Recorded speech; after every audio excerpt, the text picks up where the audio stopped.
She told me on a Tuesday. Not at dinner, not after a long conversation where I could see it coming, just a Tuesday morning while I was filling her glass at the kitchen sink.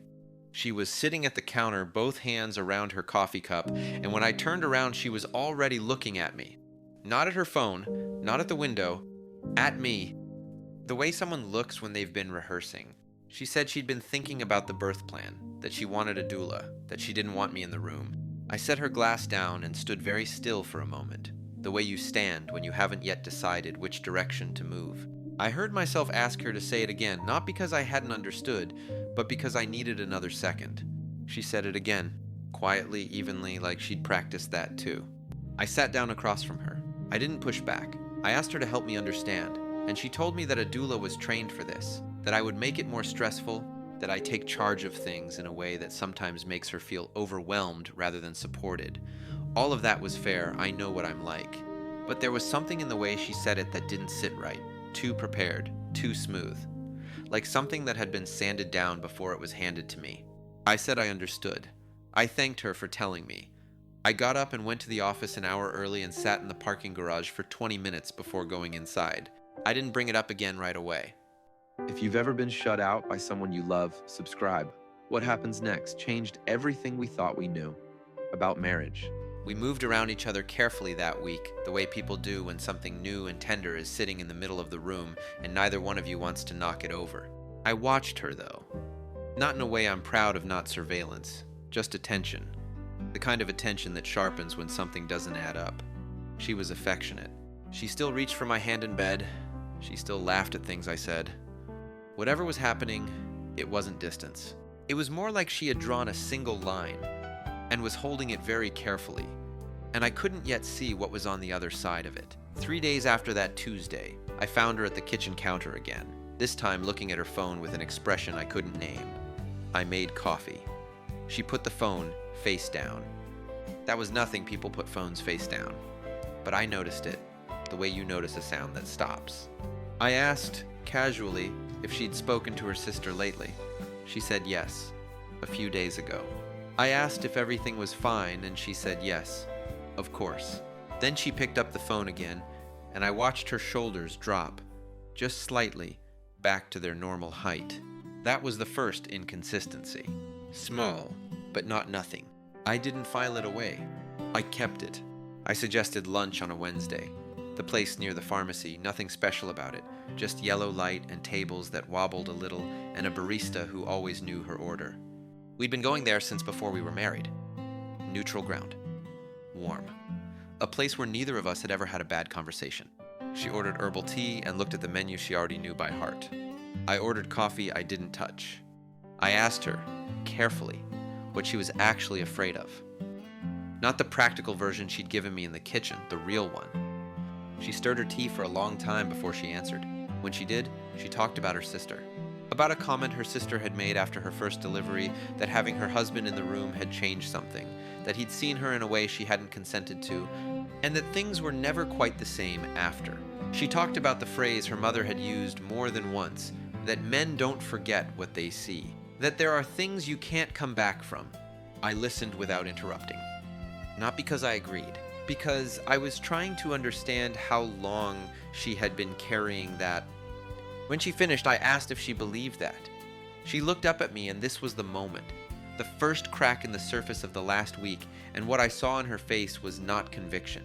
It was something much more frightened than conviction. It was a person looking at a belief they've been holding for so long they can no longer tell if it belongs to them. Nothing about their version of love was ever free. I didn't say that out loud, but I thought it, sitting in that yellow light, watching her hands around a cup that had already gone cold. We came home and she fell asleep early. I sat at the kitchen table with a glass of water and the specific kind of quiet that belongs to a house where someone is sleeping and you are not.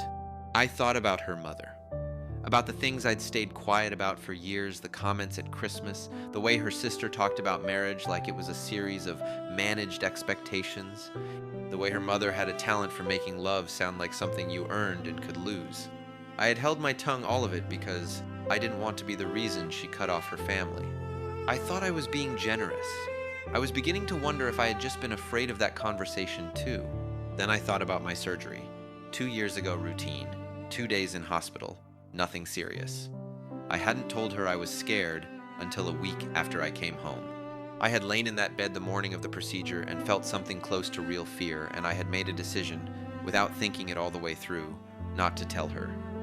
Not because I wanted to protect her, because I was afraid that if she saw me afraid, something would shift, that she'd look at me differently, that I would cost myself something. And that's when it hit me.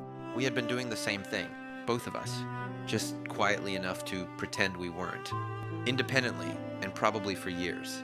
She had learned from her family that love came with conditions, that some versions of you were safe to show, and some weren't. I had learned some version of the same lesson somewhere, quietly, from somewhere I couldn't even name, and I had been living inside it without ever calling it what it was. Nothing about their version of love was ever free, and I had been paying it too. I told her about the surgery on a Sunday, not the facts, she knew the facts. I told her about the 20 minutes before they came to get me, the fear I had decided not to name out loud, the week I spent afterward keeping it to myself because I thought it would cost me something to say it. I told her all of it at the kitchen table, with the morning light coming through the window the same way it had been on that first Tuesday, and she sat across from me and listened without saying anything for a long time. When I finished, she asked why I hadn't told her at the time. I said it was the same reason she didn't want me in the room. She looked at me steadily, and I watched her work through the equation of it, the symmetry. Then, quietly, she said they needed real help. Not just talking to each other, professional help. I told her I'd already started looking. She almost smiled. Then she did the real kind, the one that reaches her eyes and said, "Of course I had." I told her I'd made a list. She said, "Of course I had." And for the first time since that Tuesday, the apartment felt like it had some room in it again. The corridor is clean and very quiet. Nothing dramatic about it, just white walls, pale floor, a row of chairs against one wall, a vending machine at the far end. The light is the flat, neutral kind that hospitals use, the kind that doesn't cast shadows. We had talked through the plan many times over the previous weeks.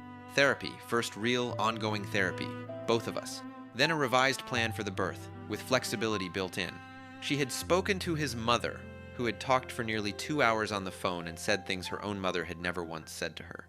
That conversation had changed something.